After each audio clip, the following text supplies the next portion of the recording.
lagi dengan aku, Lisa Damayanti. Dan kali ini aku bikin video tentang tips menjadi siswa akselerasi. Jadi perkenalkan, nama aku Lisa Damayanti dan aku sekarang udah lulus S2. Tapi aku mau menceritakan tips aku, membagikan tips aku bagaimana menjadi siswa akselerasi. Jadi aku waktu SMA pernah akselerasi. Akselerasi itu apa? Jadi dia program yang kalau misalkan sekolah biasa itu 3 tahun, kalau akselerasi itu diubah jadi dari 3 tahun dipadatkan menjadi 2 tahun. Nah, tipsnya apa? Langsung aja ke tips yang pertama adalah tahu strategi belajar yang baik versi kamu. Nah, jadi ada berbagai macam strategi belajar. Jadi ketika waktu aku di kelas itu aku menemukan teman-teman aku dengan berbagai macam strategi belajar yang berbeda. Ada yang kayak strategi yang pertama tuh ada yang dia bisa belajar tuh kalau udah ngerangkum dengan tulisannya itu yang warna-warni. Nah, ini kan tipenya yang visual ya. Nah, kalau misalkan teman-teman yang tipenya seperti itu bisa mencoba belajarnya seperti itu. Kemudian yang kedua ada yang tipe dia harus merekam apa yang guru terangkan di kelas, kemudian ketika pulang sekolah dia harus play ulang. Ada tipe yang ketiga tuh dia harus mempelajari sesuatu, menghafalkan sesuatu sambil gerak, sambil jalan atau sambil ngapain gitu, jalan mondar-mandir bolak-balik atau ya pokoknya dia harus sambil gerak aja badannya tuh.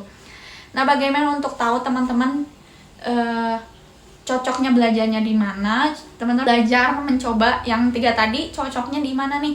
Dan kalau misalkan teman-teman berpikir repot ya kayaknya untuk bikin catatan ulang gitu, sebenarnya mau belajarnya jenis apapun itu butuh waktu lebih gitu untuk bisa belajar dan memahami sesuatu. Jadi kayak kalau untuk ngerekam, jadi kan dia ada waktu juga yang lama untuk mendengarkan ulang, kemudian kalau ngerangkum dia juga ada waktu lama gitu di bagian ngerangkumnya. Jadi semuanya butuh proses gitu dalam belajar dan dalam mengingat sesuatu biar paham.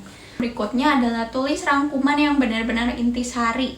Nah, seringkali banyak siswa yang nulis rangkuman tuh kayak mikirnya tuh kayak semuanya penting deh, jadi aku tulis aja semuanya jadi rangkuman. Itu jadi namanya bukan rangkuman tapi mengcopy paste si babnya, si materi yang ada di buku.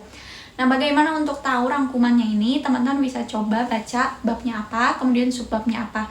Nah, biasanya yang keluar di ujian itu yang konsep-konsepnya aja, konsep besarnya, judul materinya apa, sama subjudulnya apa. Nah, yang keluarnya itu tentang itu gitu, nggak akan ditanya hal-hal yang teliti, yang detail banget gitu. Untuk misalkan ada hal penting di satu kalimat dalam suatu halaman itu nggak akan ditanya gitu yang seperti itu. Kalau bentuk jawabannya si esai.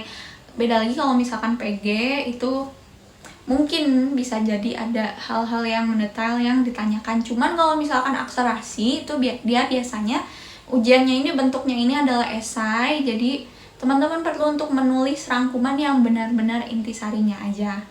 Nah, kemudian tips berikutnya adalah rajin mengerjakan latihan soal, terutama untuk mata pelajaran yang dia sifatnya hitungan. Nah, ini penting banget karena apa? Dengan kita rajin mengerjakan latihan soal, yang pertama kita menjadi mudah gitu untuk mengingat konsep. Karena kan ketika kita latihan, jadi kita kan harus mereview konsepnya apa, terus kita kerjain nih si soalnya. Nah, kemudian yang kedua, kalau misalkan kita udah biasa nih mengerjakan soal, jadi kita terampil gitu untuk mengerjakan soal di ujian. Kemudian tips yang berikutnya adalah manajemen waktu yang baik.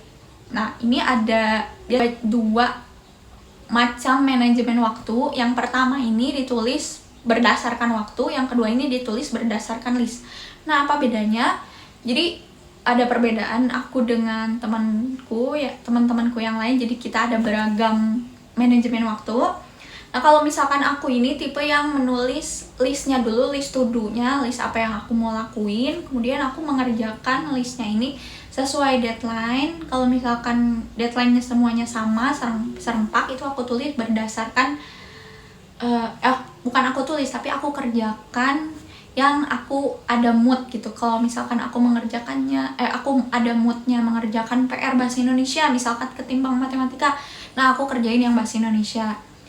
Nah, kemudian ada kalau untuk manajemen waktu yang jenis yang kedua yang berdasarkan waktu, itu ada temanku, jadi dia menulis dulu waktunya misalkan jam 4 sampai jam 5. Nah, ini cocoknya ini diisi dengan agenda mereview bab 1 materi apa.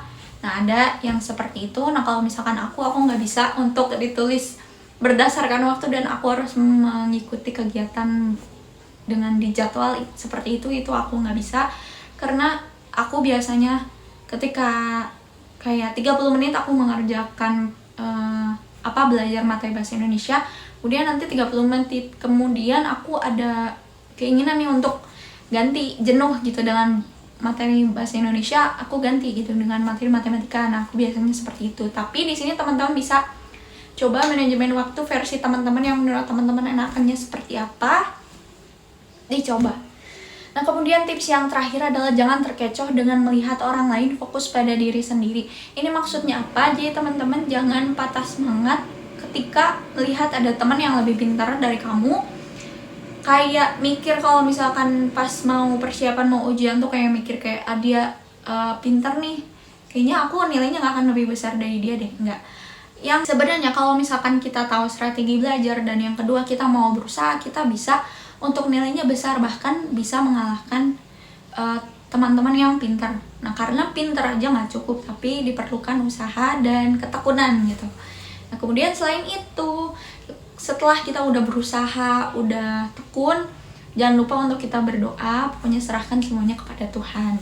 Nah, mungkin cukup sekian dari aku, tips singkat dari aku bagaimana menjadi siswa akselerasi. Sisanya adalah bagaimana teman-teman untuk mau bereksplor, untuk mau mengembangkan diri, boleh ikut ekskul, boleh ikut organisasi OSIS dan sebagainya. Pokoknya dicoba, jangan takut.